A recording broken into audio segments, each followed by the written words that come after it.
Hey folks, I'm Mark Ryan. This is Super Review, and well, this is the Bathys. This is a new Bluetooth active noise canceling headphone from the makers of some of the best headphones on the planet. But I gotta be honest, I kind of gave up on this category of Bluetooth noise canceling headphones after reviewing Sony and Bose and even Apple. I don't know, man. It's kind of a difficult category to get right. You need to get both the functionality, right? People have high expectations for noise canceling functionality and just general user experience with good sound quality. And in my opinion, none of those three companies really nailed it. But, well, here we're with Focal, who's taking a stab at it. Now, the Bathys that I've got here on this table is $800, and that's twice the price of the Sony XM5s. And what I really wanted to find out is it worth twice the price? And is Focal going to be able to nail the user experience plus the sound quality that they're known for in a headphone that I think is worth that price? And so for the past month, I've been living with the Bathys and comparing it to some other Bluetooth active noise canceling headphones, which we'll talk about today, to try and answer that question. So, like all my other reviews, this is a live stream, and I'm going to warn you up front, this is Bluetooth noise canceling stuff. There's a lot to talk about, so if this one runs a little bit long, I apologize, but we're going to go into detail on a bunch of different things. And if you've got questions about the Bathys or anything else we talk about, save it for the end. Well, you can leave it now, but at the end of the live stream or at the end of the review, we will stick around and have some back and forth conversation in real time. So hopefully answer all of your burning questions. But I guess just a quick shout out to headphones.com who sent in the Bathys for review. If you're interested in checking out the Bathys, I do have a link to them in the description down below. And with that out of the way, let's go back to the table and start talking about this headphone. And like I typically do, I'm going to start just to kind of give you a preview of what we're going to talk about. I'm going to start by talking about the physical stuff, what's in here.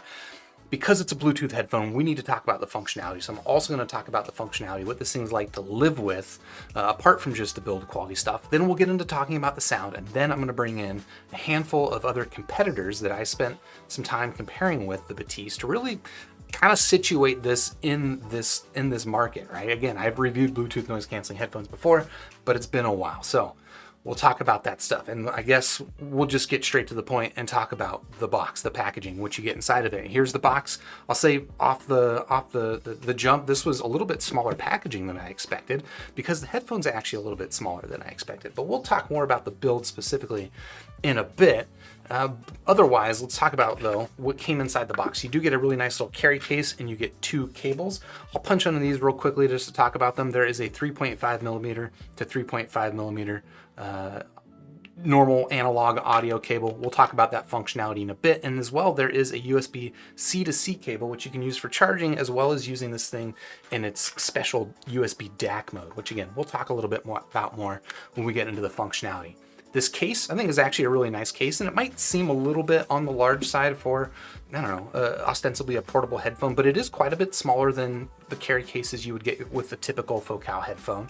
And it's actually really just kind of the same size as the case that comes with the Sony XM5s, which, I gotta be honest, was actually a little bit larger than I expected, but I would say this is fairly portable. You can see it's, somewhat compact. Should fit into luggage pretty easily. I don't know that that's gonna fit great into a stuffed backpack, but I don't know, it's not too bad, and it is very nice quality. Let's punch in it real quick. It's got like this cloth outer, it's got the Focal logo very subtly emblazoned in there, and then it unzips and it's got, soft touch, kind of what you would expect. Okay, let's talk about now the headphone itself here with the Bathys. And I'll just start by talking about, I don't know, the aesthetics and materials on this thing because, well, I've got opinions, and from the, just off, the first thing I want to talk about, I guess, is I think this thing looks good, okay? I think this is a handsome headphone. It looks sort of premium in a way that you would expect for an $800 headphone. It's got a lot of the same visual cues from Focal's other headphones. If you're familiar with what those headphones look like, this probably looks familiar, but like I mentioned, it is actually quite a bit smaller than Focal's typical over-ear headphones. It is still made out of really nice materials, so you've got Let's punch in here. These yokes are all made of, I believe, a magnesium. This outer here, I'm guessing, is also made out of a magnesium. The headband and the pads are wrapped in what they say is real leather, which is pretty cool. And then you've got metal bands here. There is maybe a little bit of plastic around the outer edge of the ear cups, but for the most part, everything you're touching on this headphone feels quite nice. And especially coming from some cheaper Bluetooth headphones, this definitely, it feels double the price, I suppose. Let's see, what else can we talk about? I mean, there's actually this kind of nice little touch here that will probably turn itself off in a little bit, but it might not be obvious, but the Focal logo on here actually lights up. There is an LED back there that turns on and lights up. And it's, you know, a subtle touch. Maybe it's a little bit gimmicky, but I actually like it. In the app, you can disable this light if you don't like it, but the fact that I still have it turned on indicates, I think, that I like it.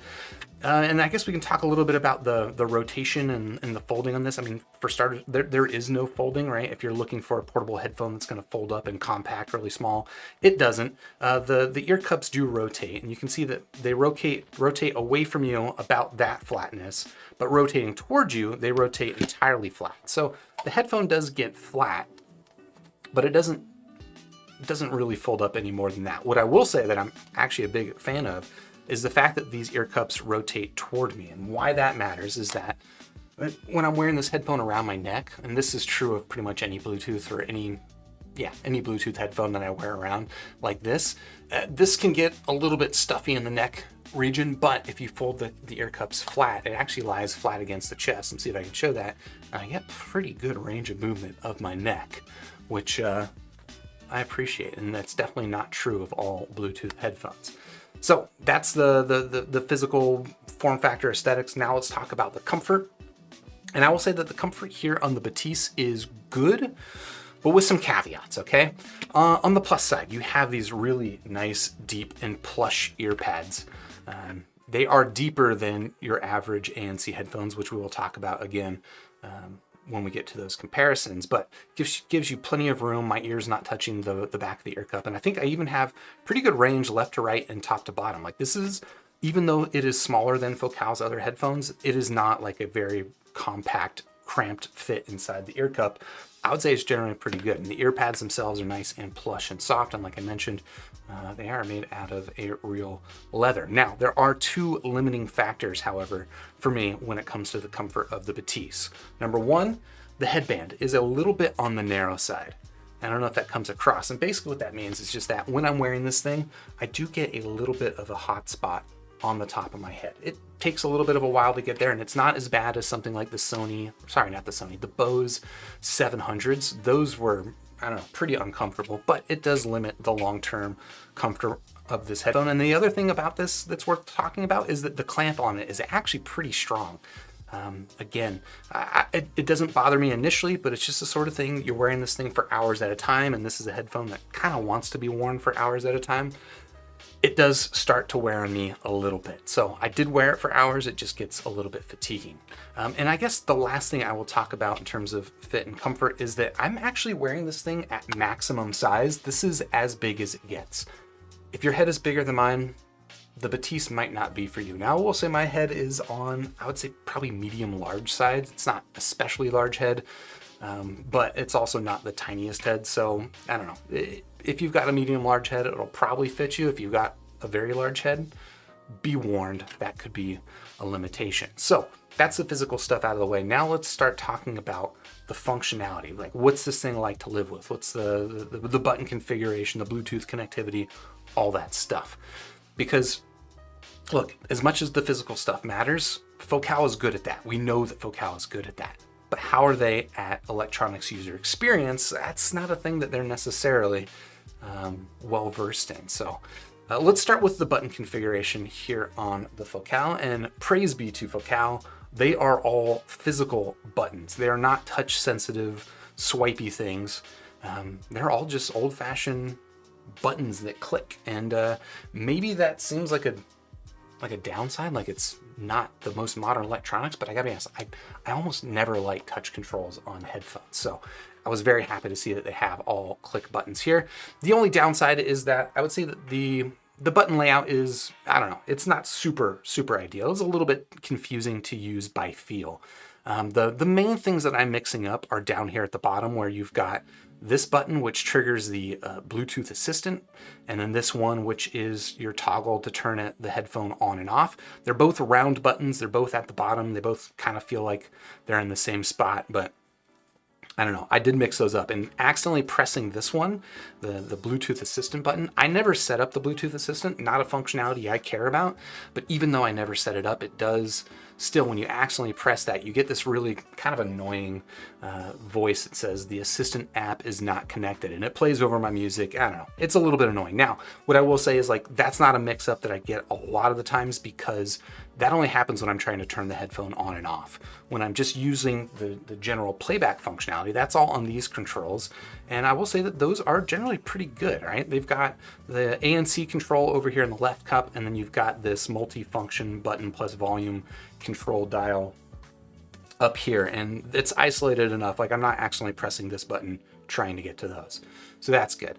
What I will say, functionality, you do have volume control up and down, and you have this one multi-function button in the middle that toggles play and pause, and then like double click skips track forward, triple click skips track back. So you get pretty much all the controls that you want, which I appreciate. The one quibble I will make here, and this is a thing I really would have liked Focal to have done, especially as an audio first company, is just to add a little bit more granularity in terms of the volume control. Now, I know Bluetooth volume in general is largely limited by the implementation on Android or iOS, but I have seen with iFi, with the iFi Go Blue DAC, they were able to introduce additional volume gradations in between like the 16 major steps of audio volume that you get on Bluetooth devices typically. And I really appreciated that. I would have loved if Focal had done that, but otherwise, I mean, you're just limited to typical Bluetooth stuff, which means that sometimes the jump between volume steps is a little bit larger than I would like. Okay, that's the button stuff. Let's now get into talking about the connectivity. And mostly we're talking about Bluetooth, but there is a little bit to do with the cables here. And generally, I'm pretty impressed with the connectivity here on the Bathys. A lot of things really could go wrong with Bluetooth functionality and stuff like that. Again, especially from a company that is not known for making electronics, but generally I think Focal did a really good job here. The only quibble that I'll say up front is that there is no LDAC support. This only maxes out at aptX. Now, can I hear the difference between aptX and LDAC? I actually seriously doubt it. But as an audio nerd, you kind of just, want the best. You know that LDAC exists. Unfortunately, it's not here in this headphone. What is good about this though is a number of things. So one, the Bluetooth range here in the Bathys is actually pretty fantastic. I had this thing connected to my MacBook in my living room. I was walking all over the house with a very stable connection and never had to take these things off my head. Really, that I can't say enough good things about the Bluetooth range. Really very, very happy with that. And it's just this nice stable connection.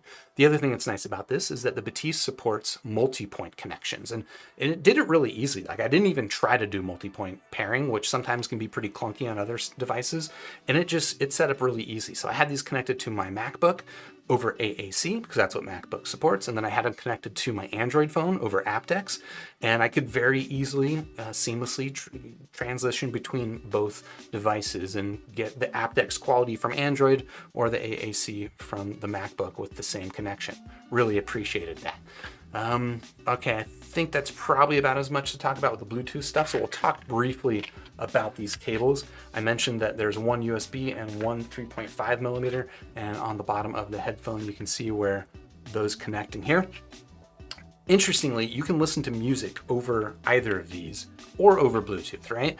The USB cable, if you connect this directly to, let's say, an Android phone or even a laptop, you can engage the DACs directly on this device. They call it USB DAC mode, I believe. Let's see, it's right there. I promise you, it's DAC mode.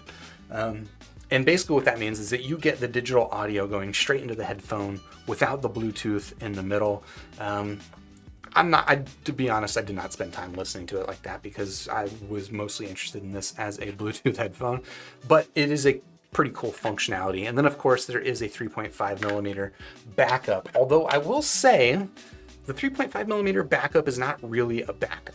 Okay, this headphone will not work over the 3.5 millimeter unless these things are turned on. So if you run out of power, they're basically paperweights, but I don't know. On the plus side, by requiring this thing to be powered on for that to work, the frequency response, the tuning, regardless of you're listening over Bluetooth, USB, or 3.5, was all the same. And I was able to measure that and confirm that the frequency response is actually the same across all of them. Okay, that's the connectivity stuff. Now let's get into talking about the active noise canceling, which, is kind of an important point of a headphone like this. And again, I'm actually pretty impressed with Focal's execution here. I would say that the ANC, the noise canceling in this, is sufficient. It's not going to win awards. It's not going to blow you away in the way that, maybe something like Sony or Bose will, but it's really not that far behind. I think it's good enough to do the job. You don't get any obvious like background hiss or anything like that, or even like weird pressure effects and stuff like that were very good for me. Your mileage may vary on that depending on your ears, but for me, it was all pretty fantastic, to be honest. Again, the noise canceling was not top of the line, but it was very much good enough that I have no complaints about it. It does also support a transparency mode. And this is what I was really impressed with, is that there are a lot of headphones out there now that support transparency mode. Thank you, Apple, for kind of standardizing that and doing it really well. But some of them do it pretty poorly. This actually does transparency pretty well. There is a bit of a background hiss that you incur by initiating the transparency mode, but the plus side is that the tonality, basically what this thing is doing is it's using the microphones on the outside to pipe in the outside sound into your ears. The tonality that it preserves is pretty good. It mostly sounds normal. It mostly sounds natural, which is important. I found that really useful when I was using these things to do video conferencing and talking. I don't like talking with noise canceling on my head. You just get that really bad occlusion effect, and being able to quickly switch into transparency mode, have a conversation, switch back into noise canceling, I really appreciated that. And on a quick side note, I didn't have any complaints about the microphones when I was using these things to video conference on, so that's good. Okay, we're almost there. We're almost done talking about the functionality stuff. I mean, I'll talk briefly about the battery life. They claim 30 hours of battery, and that's with active noise canceling. And that's actually pretty standout. I wasn't sure where that was because, again, I haven't really paid a whole lot of attention to this category of headphone for a while, but 30 hours with ANC is actually still very competitive. In fact, it was better than the Sony XM5s, which I was surprised by.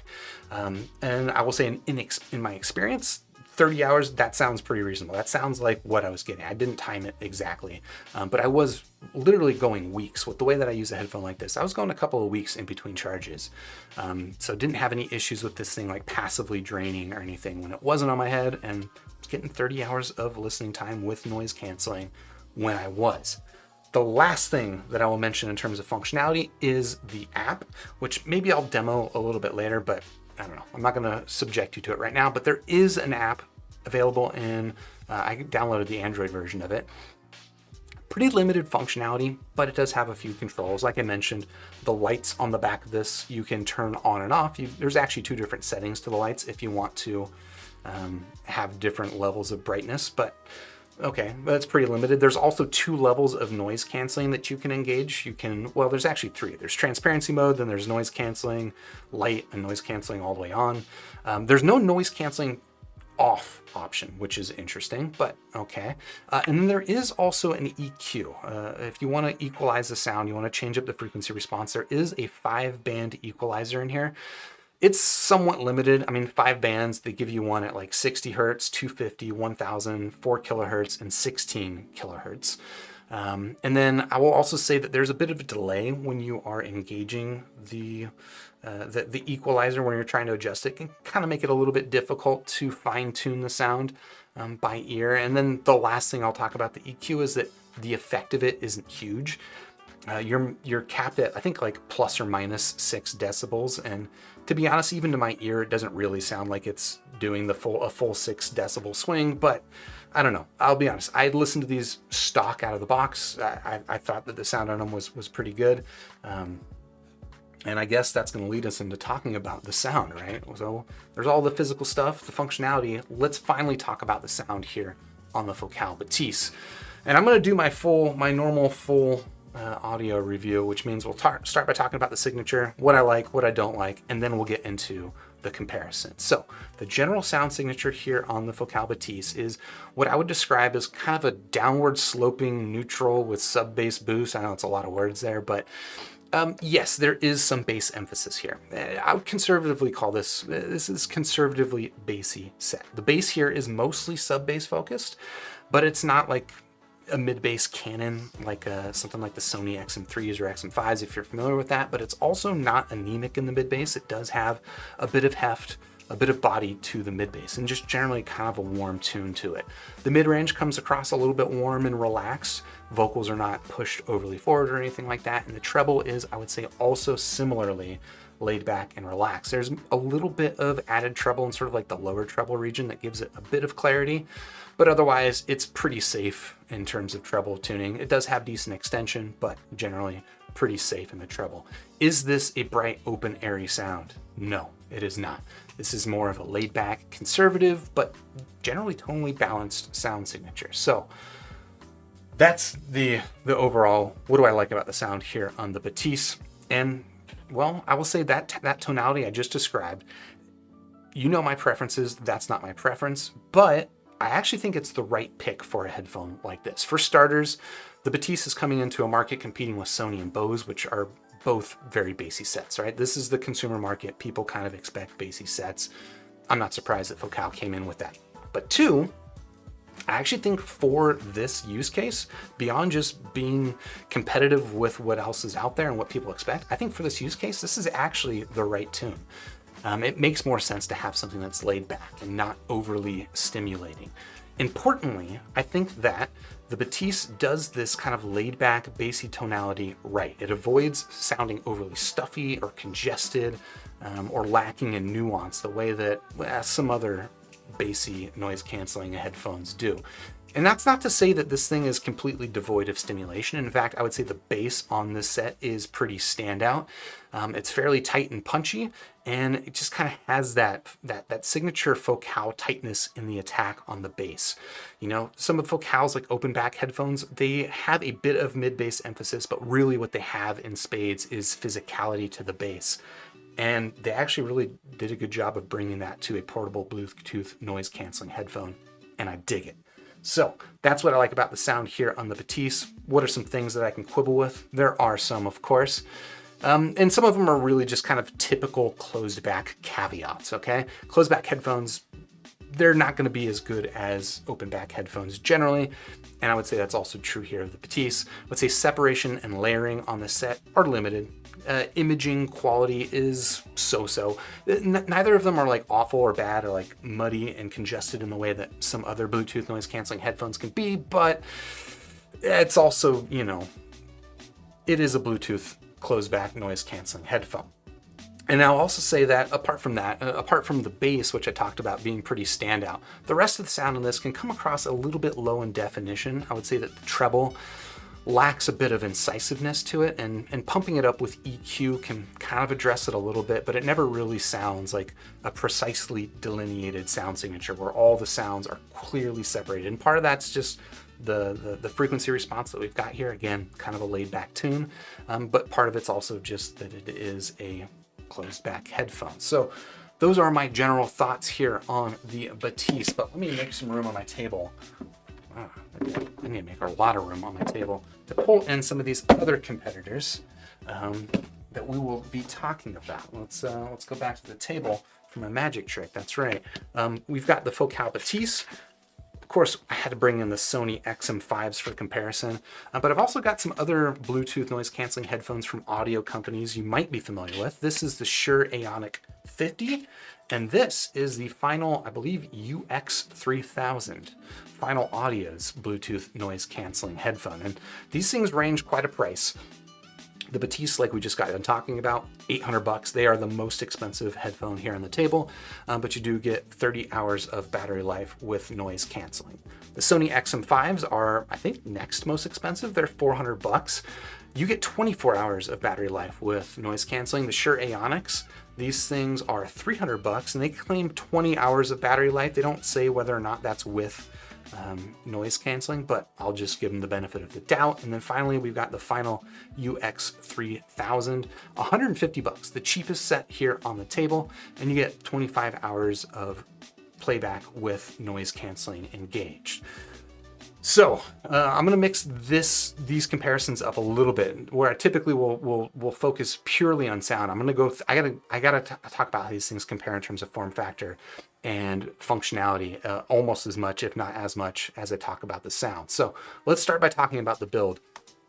Here with the Bathys, I think is the nicest of the bunch. It feels the nicest, and I think it does look very, very handsome. You get these really nice deep pads, but again, like I mentioned, it is a little bit clampy of a headband, which can limit long-term comfort. There's no fold or anything on here, but what I did really appreciate is that at least they lie flat against my chest. This is the only headphone on this table that does this, or at least that does it well.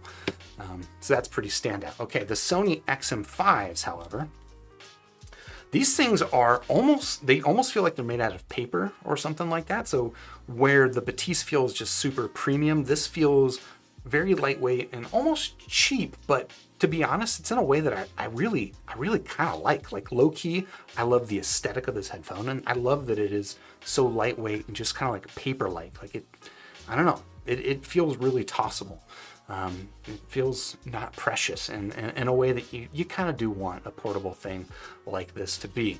The ear pads on the XM5 are, I don't know, to be honest, they're fairly shallow, but I never really had any issues with comfort on this headphone. Generally, the comfort on the XM5s is, as you might expect, pretty exemplary. It's just a lightweight headphone without a lot of clamp pressure, and this is a headphone you can definitely wear for hours. Again, there is actually no folding on the XM5s, which is a departure versus some of their other headphones, and it does rotate flat, but unfortunately, it rotates flat away from my chest. So it sticks out this way, and it does give me a bit of the stiff RoboCop neck feel. Okay, the Shure Aonic 50, I would say it actually has, you know, somewhat premium materials. Like this aluminum band here feels really pretty stinking nice. I think at 300 bucks, they definitely nailed the feel. Aesthetically, I don't know that I like it as much. It looks a little bit old-fashioned, but not a bad-looking headphone. I will say that the ear pads are quite shallow here on the Shures, which is a little bit disappointing. You know, about as shallow as something like the Sonys, but I think the overall comfort on this set is not quite there with the Sonys. I'll show it to you on my head briefly. But there's at least decent enough room side to side in there for my ears. And then it doesn't, again, there's no folding or anything on this set, but it does fold flat against the chest.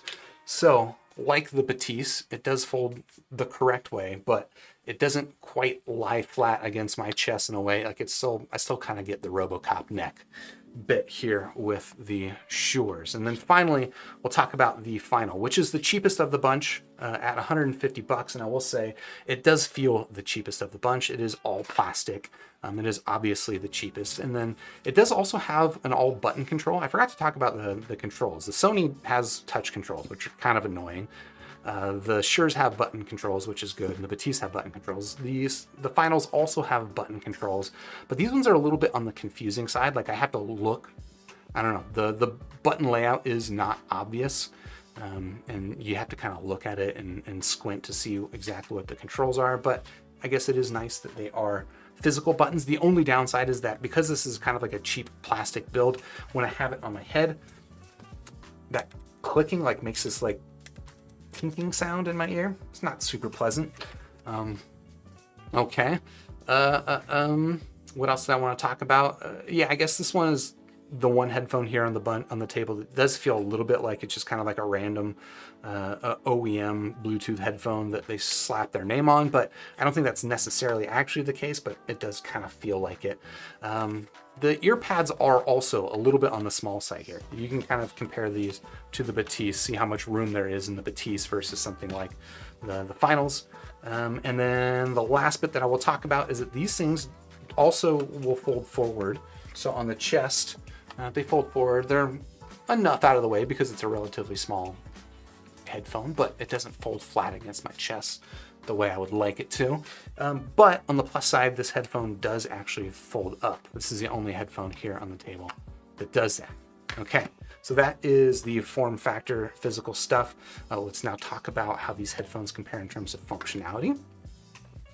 The Bathys. Okay, this is where I was supposed to talk about the buttons, physical buttons. I like that.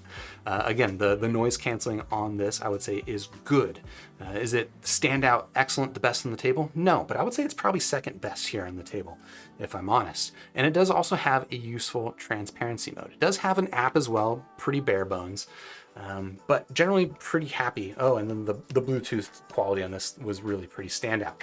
The Sony XM5s, like I briefly mentioned when I wasn't supposed to, they do have touch controls. These are all just like, I don't know, I trigger these things by accident all the time when handling this headphone. You can disable that stuff in the app, but then you don't have controls on your headphone. I don't know which is better. I'd probably just leave them on and be careful when handling the headphone. Noise canceling, as you would expect on a Sony Bluetooth headphone, I found to be exemplary. I did see some interesting conversation on the Twitter sphere about the noise canceling of the set, but I think it really is quite fantastic, and especially in comparison to these. Is it way better than the Bathys? Yeah, it's quite a bit better, but these are close enough that I don't miss it too much, to be honest with you. Okay, let's see, the Aonic, well, I mentioned it does also have all physical buttons. We already talked about that though. The only downside to the buttons I didn't mention is that they are all on one side of the headphone. There's nothing over here on the left side, which means that the right side gets a little bit crowded, but I don't know, generally pretty easy to find my way around that. There is also, well, okay, the noise canceling, I will say, of this is probably the weakest of the bunch on the table here. And it also has like a high mode and a lesser mode, medium noise canceling.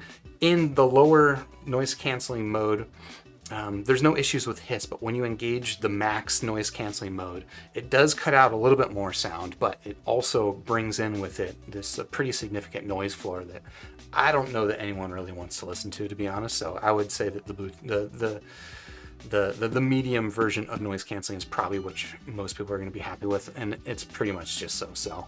And then I will also say that this one comes with, there is a Shure app that is available in the App Store, and there is an EQ, and in fact there is a parametric EQ with this, which is pretty cool. I believe it's limited to 4 bands, but honestly 4 bands with EQ with a parametric EQ is plenty of control to get the audio on this the way you want.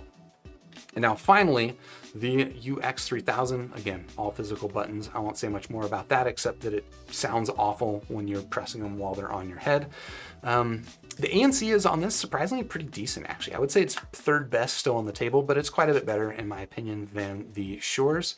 But I don't think there's any app to speak of the final. Maybe I should have looked, but I don't think there's any app. So pretty simple functionality, but again, it is by far the cheapest here on the table. And now finally, let's talk about how these compare on sound quality, because they are, after all, headphones, and that matters. The Bathys, like I described earlier, it's a bit of a bassy, neutral, kind of laid back. It really does have standout bass technicalities, especially here of the bunch. But even not just of the bunch. I think of closed back headphones, the bass on this set is really pretty nice. And while I did also talk about this not being the most impressive technical headphone because it is a closed back headphone and it has caveats, of the bunch on the table, like, it was pretty standout that the Focal Bathys was better. You actually did get I actually get some bit of head stage and pretty decent imaging that the others frankly are quite a bit behind on. The Sony XM5s, I gotta be honest, this headphone, I think this thing sounds wretched. Like, this thing's awful to listen to. And I apologize. I know a lot of people have this headphone, are kind of precious about it, but man, I really do not like the sound on this set. It is just dull. It's a stuffy sound. It's V-shaped with just way too much bass bloat. Ugh, it's no sense of detail. I really dislike the sound here on the XM5s. They do have a really good app with a lot of functionality. You can change, disable the controls, change what happens when you take them off your head, and you've also got a really good EQ controls. Unfortunately, you cannot save with this thing with EQ. I didn't play around with the EQ too much on these sets because they frankly don't need it. This set really does need the EQ. I tried really hard, even with a measurement rig, trying to get the frequency response to a reasonable place, and I could not do it. These headphones just, they're awful sounding. The Shure Aonic 50, in contrast, I would say is actually, you know, it's kind of brighty versus these two especially. It's kind of a brighter, more midsy sound. They do have a bit of bass boost in the graph, but to be honest, I think they don't really come across as bassy. It really does come across as kind of like a mid vocal forward sound signature. It actually has pretty decent sense of resolution there in the mids, a little bit bright up top. And that's with the stock EQ. So pretty decent sound in this set. Yeah, not a whole lot more to talk about that. And then the final UX3000, I would say actually also pretty decent sounding. These are bassy as well, and I would say that these are kind of more of a fun sound signature versus like the XM5s, which are just stuffy and dull and boring. These are a little bit in the V shape, but not so stuffy. Yeah, then you just get nice, decent, punchy bass with enough clarity up top, generally good frequency response. And you're not going to win awards in terms of head stage or anything like that. It is fairly between the eyes, but I don't know. I'm not too bothered by that on this product, especially in this category. So I think that's going to do it for my review here on the Focal Bathys. This has been a little bit different than my other headphone reviews, right?